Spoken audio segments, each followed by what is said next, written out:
আসসালামু আলাইকুম, সবাই কেমন আছেন? আশা করি ভালো আছেন। আমি ফাতেমা। আজকে নতুন আরেকটি ভ্লগ। সকালবেলা তো ঘুম থেকে ওঠার পরে বাবুদেরকে নাস্তা করাই দিয়েছি, তারপরেই তো আমি এখানে খাইতেছিলাম। আর নিজের একার জন্য আসলে কোনো কিছু ওইভাবে রেডি করতে ইচ্ছে করে না, তার জন্য চা বিস্কিটই খাচ্ছিলাম।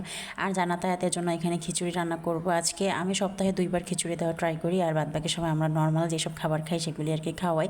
তো এখানে গাজর, মিষ্টি কুমড়া, আলু, মুগ ডাল, মসুর ডাল দিয়ে আর কি খিচুড়িটা আমি রান্না করব। আর একটু পানি দিয়ে একবারে বসাই দিছি আমি। তো আজকের জন্য আর কি টেনশন নেই যে ওরা কি খাবে, দুপুর আর রাত্রেবেলা খিচুড়ি খাবে। সন্ধ্যার জন্য আলাদা করে আমি নাস্তাটা রেডি করে একটা লুডুস টুডুস আর কি রান্না করে দিব। তো যাক, এখানে তো চালের বস্তাটা নিয়ে আসছিল গতকালকে। তো এখন এটা 25 কেজির বস্তা, ছোটো বস্তা, কারণ যেহেতু আমি একলা, বাচ্চাদেরকে তো গনার ভিতরে ধরবই না, কারণ ওরা কতটুকু খায়, ওরা তো বাদবাকিটা নষ্টই করে। তো এই তো তার জন্য ছোটো বস্তা আর কি নিয়ে আসা। আর বড় বস্তা আনলেও না এভাবে পোকা ধরে যাবে, যেহেতু অনেক দিন থাকবে তার জন্য। আর এই তো আমার খিচুড়িটা এখানে হচ্ছিল, এটা আমি ঢেকে মানে আস্তে আস্তে করতেছিলাম যাতে তাড়াতাড়ি সিদ্ধ হয়ে যায়। খিচুড়ি রান্না করার পরে না এই তাকটা এত পরিমাণ নোংরা হয়ে যায়, কারণ খিচুড়িটা যখন হয়ে আসে তখন বলক ছিটে পুরা তাক চুলা সব ভরে যায়।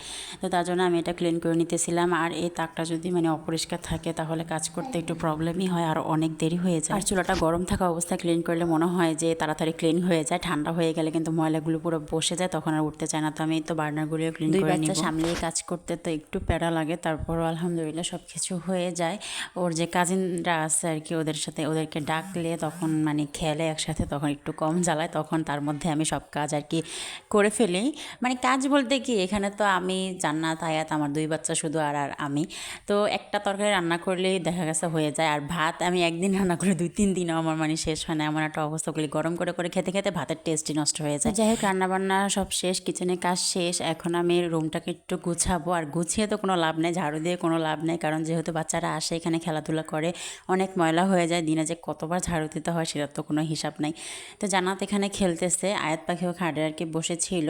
তো এই তো আমি এখানে রুমটা একটু ঝাড়ু দিয়ে নিতেছিলাম। আর না, পায়ে নিচে আর কি ময়লা লাগলে একটু খারাপ লাগে, তার জন্য আর কি রুমটাকে সবসময় আর কি ক্লিন রাখার ট্রাই করি। রুমটুম এখন ক্লিন করব, আর নিজেও পুরো গোসল করবো। বাচ্চাদেরকে আজকে গোসল করাবো না, ওদেরকে জাস্ট শরীরটা একটু মুছে দিব। আর এখন বর্তমানে আমার সবচেয়ে ফেভারিট হচ্ছে এটাকে জানি কি বলে আসলে, আমি মানে বুঝতেছি না। মানে এত মুচমুচে আর মিষ্টি, মানে খেতে অনেক মজা লাগে এটা।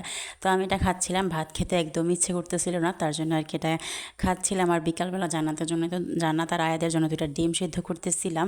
এখন প্রায় আসর আজান দিয়ে দিচ্ছে। প্রথমে ভাবছিলাম যে নুডলস খাওয়াবো, পরে ভাবলাম যে না, 2টা ডিম সিদ্ধ করে খাওয়াই, কারণ একটু আগে আর কি দুধ খাইছিল, তো এখন আর নুডলস খাবে না, তাই তো ডিম সিদ্ধ করে দিতেছিলাম। তো ওদেরকে খাওয়ানো টাওয়ানো শেষ করে একটু বাইরে গেছিলাম আমার একটা ভাবির বাসায়। তো উনি এখানে নতুন এই বাড়িটা করছে, বাড়িটা এত সুন্দর, মানে আসলে রেডিমেড যে বাড়িগুলি কিনতে পাওয়া যায় না, উনি নাকি এই বাড়িটা কিনছে। বাড়িটা অনেক সুন্দর, ভিতর থেকে বাইরে বেশি ভালো লাগে।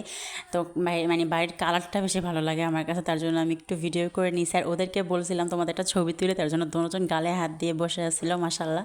তো এই তো দুজন একটা ছবিও তুলে নিলাম। আসলে এইসব রেডিমেড যে কিনা বাড়িগুলি না, এগুলি মানে দেখতে আমার কাছে অনেক ভালো লাগে।